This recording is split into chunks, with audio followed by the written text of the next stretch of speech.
Hey guys, welcome back to Anime Bar. My name's Sterling, and as always, I'll be a bartender. And boy, do we have a treat for you today. Just recently this morning, Kubo released a cover spread of the original Gotie 13. The captains that fought Yuha's Quincy army 1,000 years ago and banished and destroyed them. The original Gotie 13. And these guys just look incredible. It's absolutely amazing that at this point in the story and how long Bleach has been around, that Taite can still kick out these amazing character designs that are just off the charts. So in today's video, we wanted to break each of these characters down and give our hypothesis on who they could be, and overall just go over what makes this cover spread so unique and so cool. It was said that the original Gotie 13 was a group of extremely powerful thugs, and that only Yamamoto himself could keep them all in line. So, of course, front and center, we have Yamamoto himself, a younger version with both his arms, no gray hairs. I mean, this was the Captain General at his strongest. Really awesome to see him right there in the middle, commanding all the control and respect. And then we've got Unohana, of course, who was said back then to be a complete powerhouse, and nothing like she is today. None of that kind-hearted nature. She was a bloodthirsty, ruthless killer. But I think I'm more interested about the girl in the front.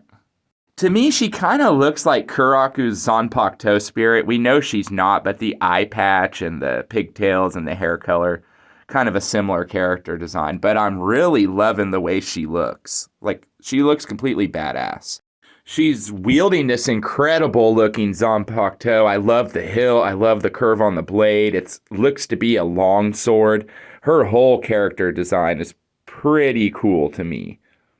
She's wearing a white captain's robe, so we can be sure that she is one of the 13 captains because there is 14 people in this photo. So we have to assume at least one of the people in this drawing is a lieutenant. I now want to switch our focus to this guy front and center. He's probably, out of all the captains in this photo, my favorite design. He looks menacing. He almost looks like he could be the president of the research and development department, but that's just a guess. But overall, his design looks great. He looks like a bad guy. And the Gotie 13 weren't exactly known as being the most honorable 1,000 years ago. So it's really cool to see what some of these guys look. I love how he's holding his sword. Who knows, maybe he has an illusion-based attack because it looks like he's got smoke or fog just right there around his head and his arms. Really cool character. Definitely my favorite.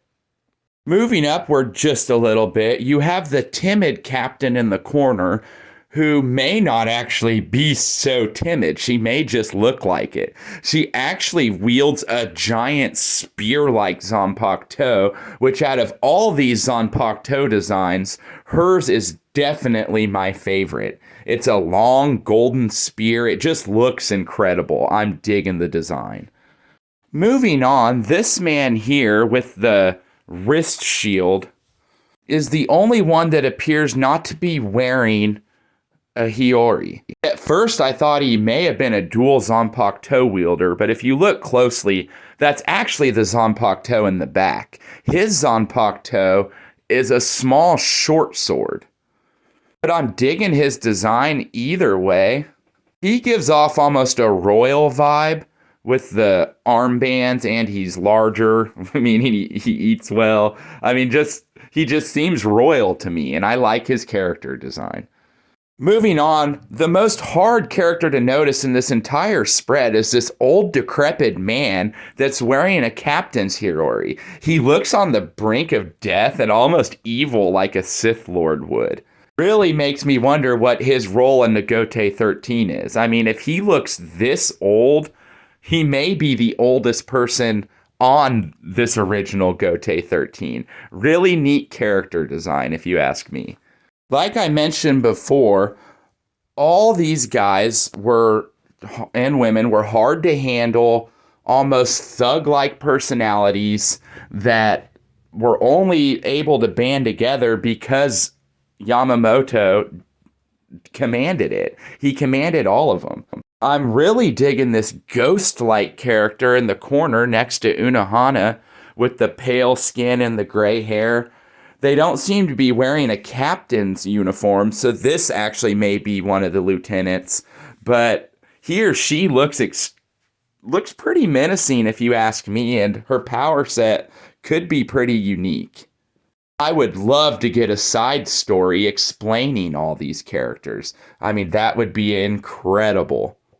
I'd love to know more about this almost demon devil like character with the orange face paint, the menacing, wicked smile, and the evil eyes. Like, what's he doing on the Gotie 13? What's his story? Comment below, like, like, what do you think of these guys? Who are they? Who could they be related to? I mean, I have so many questions, and like I said, we can only speculate at this point. I would argue to say that this is the strongest variation of the Gotie 13. I'd pay a lot of money to see a prequel anime or a prequel manga regarding these guys. I know I'm kind of just fanboying at this point, but just look at these guys. Like I said, it's absolutely mind-blowing. At this point, Kubo's still kicking out these phenomenal characters, these phenomenal Zanpakuto designs. And who knows, this may mean we're finally going to start learning more about what happened 1,000 years ago. You know, all these characters wield incredibly strong bankais, but we just aren't sure what they are, other than Unohana's and Yamamoto's. But that still leaves a mess of characters that we have a lot to learn about. And with Kubo revealing what they look like I said, we could be getting something of that nature somewhere down the road. But until then, I want to keep the conversation going on in the comments. I want to talk about these guys. I want to marvel over them. So if you want to do just that, like this video, share it with your friends, subscribe, and let's keep the comments going below, because this was a great treat to get this morning. And I'm glad I'm able to share my thoughts with all of you guys. So until then, this is Sterling from Anime Bar out. Join us for Bleach Mondays, and make sure to check out all our other videos. See you later, guys.